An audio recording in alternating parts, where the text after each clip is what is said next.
Paula are used to working out together every day. But all of that is about to change with the arrival of their first baby in just a few days' time. Squeeze all the way up. I think Leo and I are in for a huge shock as far as the lifestyle changing when we have the baby. I don't think Leo thinks we're in for a big shock, but I think we are. Married for 6 years, this carefree couple own their own marketing company together and love to go on the road. Whatever we want to do, we did. We're like, oh, hey, let's go to Vegas for the weekend. Okay. Leo's not worried about becoming a dad. He just doesn't want to watch it happen. I don't want to witness the miracle of childbirth in that, that upfront and personal. Some guys are right in there, and other guys would rather be anywhere else. But, and it's cultural, and it depends on the closeness and the relationship that they have. Some guys, the sight of blood just makes them queasy. I mean, I've had more than one father go down in a delivery room. He is worried about our sex life afterwards if he sees all of that. It's not that it grosses me out, but I just don't know. That would be horrible. If something happened to our sex life, there'll be no other kids. They already know that this kid will be a little girl, and they've already named her. L-O from Leo and L-A from Paula makes Lola. It's cool. I'm really looking forward to be a mom. In the beginning, it's a learning experience because I really don't know what to expect. I'm pretty paranoid in terms of, is she going to be breathing all right? Is that normal? Is that a normal noise? I know. Yeah. I don't know. The first night, I think I'm just going to stare at her all night. Yeah, we're probably going to stare at her a lot. I don't know. But before she gets to stare at her baby, Paula will have to go through hell. I've never been in that much pain, but he hasn't seen me in that much pain either. I think it'd be hard for you to see me like that. I don't think it's going to be hard for me at all. You're in pain, and it's not going to last for years. It's going to last for a few hours. A few hours? I don't know. I don't know. With just 2 weeks to go, the couple make their final trip to the midwife. This is easy. Oh, this is going to be so easy, Paul. I'm glad you think so. My plan for birth is a natural one. I'd rather not have an epidural. Ideally, go in, push, just deal with it, and go home in 4 hours. Yeah, that feels like the bum there. And the head's still nicely down in the pelvis. And I'll show you the position on your belly here. And the bum is up like that. The baby's coming down well into the pelvis, is in a good position for her getting ready for labor. Everything's in place for her to go into labor anytime. You never know. You're a wonder. Also in place, and just around the corner, are Leo's parents. Lola is going to be their first grandchild, and they can't wait.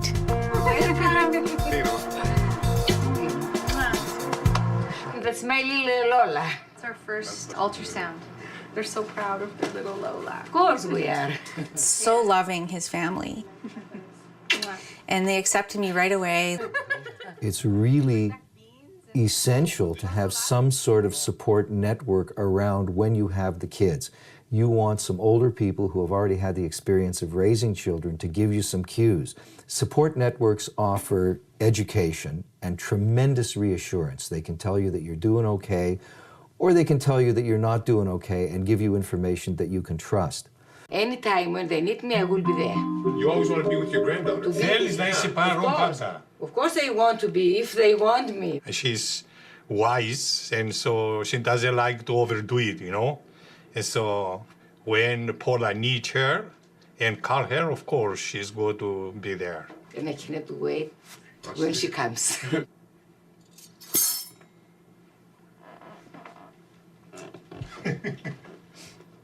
You should be happy. There's nothing wrong with crying. Of course I'm happy. Of course I'm happy.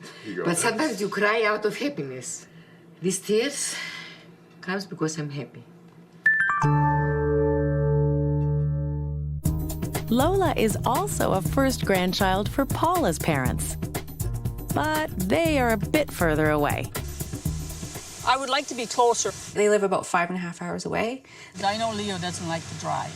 I enjoy the drive. Not everybody enjoys the drive. Well, Paul and Leo got to learn to enjoy the drive, too. Now, grandparents do make great babysitters, but everything comes with a price. They can also crank up the stress levels, especially for a first-time mom and dad. I haven't gotten used to the idea of a house full of people when the baby comes. Right now, I feel that might be overwhelming. Oh my God, the baby! I've already dropped the baby. And that crowded house of people is coming sooner than she thinks. 13 days before she's due, Paula's contractions erupt out of nowhere. At 12:30 a.m., hard labor starts, and Leo guns it to the hospital. Paula's team is in place. My legs are tingly. Tama, the midwife, and Stephanie, the doula, her birth coach. And of course, Leo. I'm not nervous at all, and I feel kind of bad. There's really nothing you can do besides get your hand squished. 3 hours into hard labor, Paula is sticking to her plan. She's refusing pain medication, and she's paying for it. It's not stopping. Everything's widening and burning and killing. It's sick. that pain. I don't think it was that bad. That's So it. like that, Paula. Like that. But then I wasn't the one delivering. Finally, after 6 hours of hard labor, the baby is in the birth canal. Control. It's gonna burn. It's gonna burn. Okay, you're getting Paula, it out. I can see it from here. We're just doing control. I can see the head from here. It's coming out. Don't worry. But there is reason to worry. Okay, the cords around her neck, okay? Yeah. The umbilical cord is wrapped around Lola's neck, and she may be in danger. Meet Paula and Leo. 5 hours ago, they arrived at the hospital to have their first child, a little girl named Lola. There's the baby's head right there. You can see the head. After 6 hours of labor, the baby is almost out. But there's a serious problem. Keep my hand up. My hand up. The umbilical cord is wrapped around the baby's neck.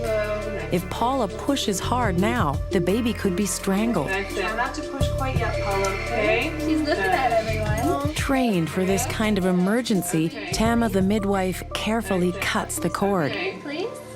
The baby is free, And that was what's holding you up. and Paula can start pushing again. There she comes. Oh, major relief. Sweet. Good time, man. Hello, sweetie. Hello, darling. You're so pretty, aren't you? You're so pretty. Can you rub her up a little bit, Tama? Oh, please, just rub your baby. That's it. Oh, you might need to take her. I remember the feeling of when she came out. It's amazing. She was there, and you're kind of in shock still. Like, I was excited, I was emotional, but still in shock. There's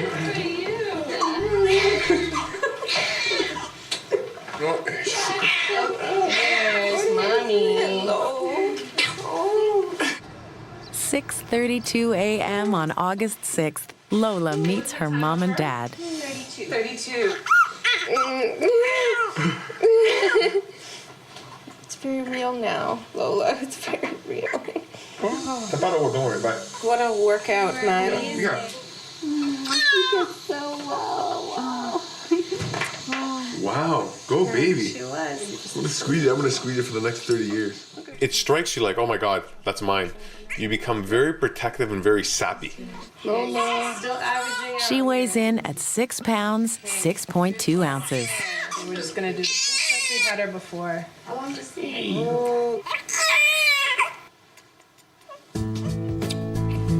Love that. The grandparents were called when Paula went into labor. Now they see their granddaughter for the first time. She is just 2 hours old.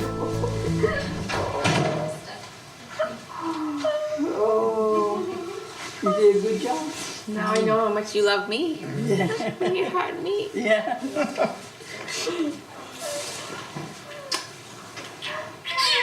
I'm so glad you guys are here. My parents, when they first saw Lola, I was so out of it still. Oh, look how tiny she is. My baby had a baby. But I know they were very emotional and they're just thrilled. I'm so happy. I think they look at me a little differently, maybe too, now that I'm, oh my goodness, my daughter is a mother. Okay, we'll go send the other grandparents in. I remember when my parents initially came in. They're very excited. The excitement is unbelievable.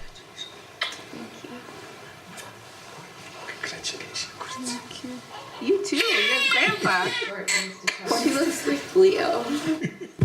At 7 p.m., 12 and a half hours after Lola's birth, the new parents head home to Babyland. But this is not the end of our story. It's just the beginning. Coming up next, Paula and Leo head into an unknown and difficult world. She became like overwhelmed. She started crying. Like, Worry about being a mom. You know, I might do something wrong. Mommy's a basket case. Paula and Leo were a carefree couple with a busy schedule and Leo's doting parents a few minutes away. 5 days ago, that life changed when Lola arrived. Now their lives and relationships are being tested.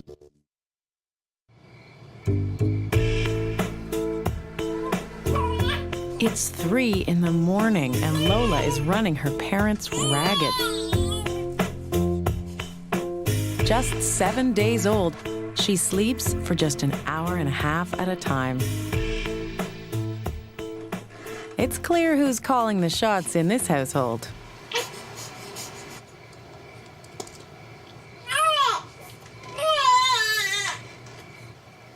you have no schedule. You're up at all hours, every hour and a half, every 2 hours, between the changing and the feedings, and you're trying to figure out what her cries are and what's going on. With the lack of sleep, this couple is experiencing what many new parents go through in the first week after birth. Leo has been my #1 support. I'm gonna cry. See what I mean? Hormones. And he's been really good. Paula's got the baby blues. That's all I can tell you. They arrived on day 3 in a hormone surge with her breast milk. On top of that, breastfeeding is extremely difficult. She was doing it incorrectly, so it was causing some cracking, and I have some scabbing on my nipples, and that kills. She became like overwhelmed. She started crying like, oh, I don't know if I'm doing it right. You know, the books always say that it's not painful to breastfeed until I had to breastfeed my children. And I'll tell you, I thought those books were very unfair, because you think there's something wrong with you. But nipples become very tender and sore. They hurt. When you start getting into cracking and bleeding, there can be other medical issues going on. And that's when, you need to see either a lactation consultant. Most of the hospitals have breastfeeding clinics, which are absolutely phenomenal. And they have 24-hour hotlines that you can call. The resources that have developed over the last year have been phenomenal. But that's not even the worst problem. Paula's life is no longer her own, and it's getting to her. I haven't gone out yet. I can see Leo coming and going to the gym. Whereas I'm a little bit more bound because of the boob factor. She was born Saturday morning. I went on Sunday. He's still going every day.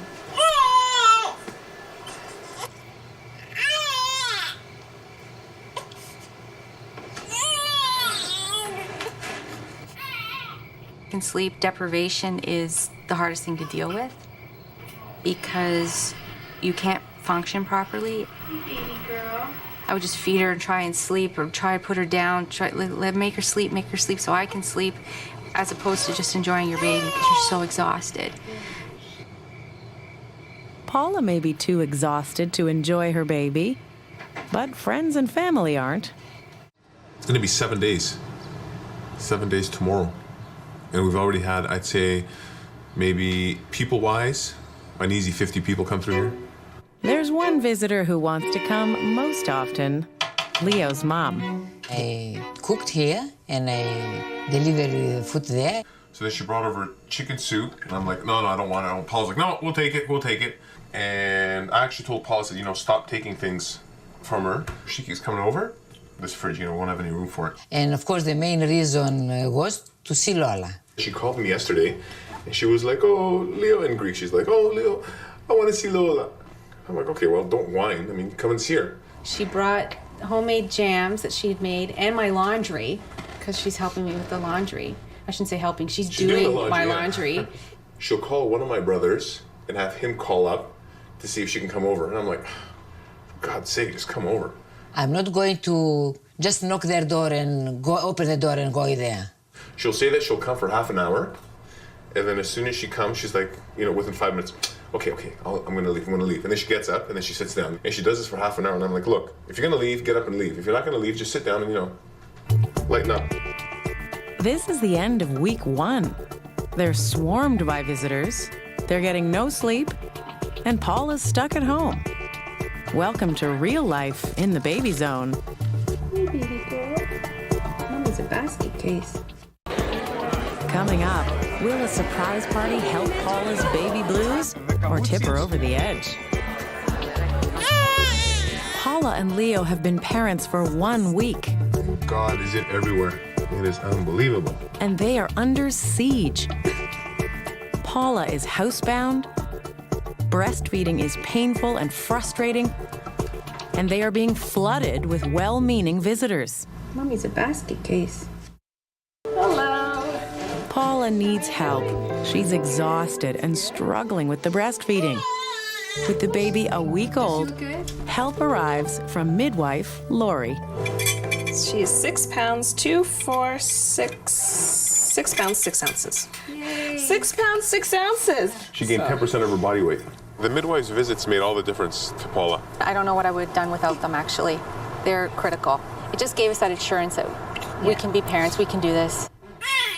My only concern really right now is breastfeeding. But that looks good. And when you're getting her latched on, okay, you want to wait for her mouth to be wide open. So you want to use the nipple to brush down on her lip to encourage her to open wide. Yeah. And as soon as she opens wide, you want to use a little bit of force to bring her on. Okay, bye-bye. Bye, Lola. And more help arrives in the form of Paula's parents. Finally, she gets to leave the house. Just being with my mom is just so supportive. When you're so unsure of yourself, to have your mom there telling you that you're doing good, it's all I needed to hear. The baby's only 12 days old, and I know she's been adjusting for a few days already. I think Leo, I give him credit because he's just totally involved. He won't even let her change the baby. He's got to change the baby. He's got to burp the baby. I think together they'll be a fine team.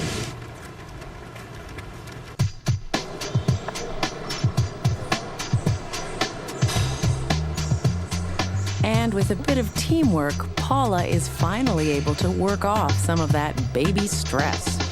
It feels awesome to be back to the gym. It just makes me feel good. Our schedule has changed with Lola coming for the gym. I have to come on my own, and then Leo might follow with her, and then hand off, and then I'll take her home. There's my baby. It works out okay. Oh, she's sleeping. Always. You finished? Yeah, I did triceps, back, and cardio. Oh, sounds good. I'm doing triceps. It takes effort, but you can make it work. I wouldn't go back for anything. No. It's not... it's a good change. It's life-altering, but it's good. It's really wonderful, actually. So after a sticky start, things are looking good for Leo and Paula. Definitely cause to celebrate. See? Yeah. Always that first 4 or 5 weeks where everyone's on pins and needles, you're not getting any sleep for like the first couple of weeks, so you're like, ah. Leo's mom has been so helpful. She's planned this whole shower for the baby. She's been really great. Now it's good. Everything's fine now. Now that we're more mobile, we've been going there at least once a week or so. She loves her granddaughter, comes to see her now. See, she's a good baby. She's sleeping. The way she looks at her, and it's just with so much love in her eyes. It's really sweet to watch, actually. I just want to thank everybody for all the work that they put into this, because me and Paula did nothing. Look at this. Well, yeah, we did is. Yeah, it's a change, but I love the change. It's totally worth it to have her with us. Definitely a happy ending for this family.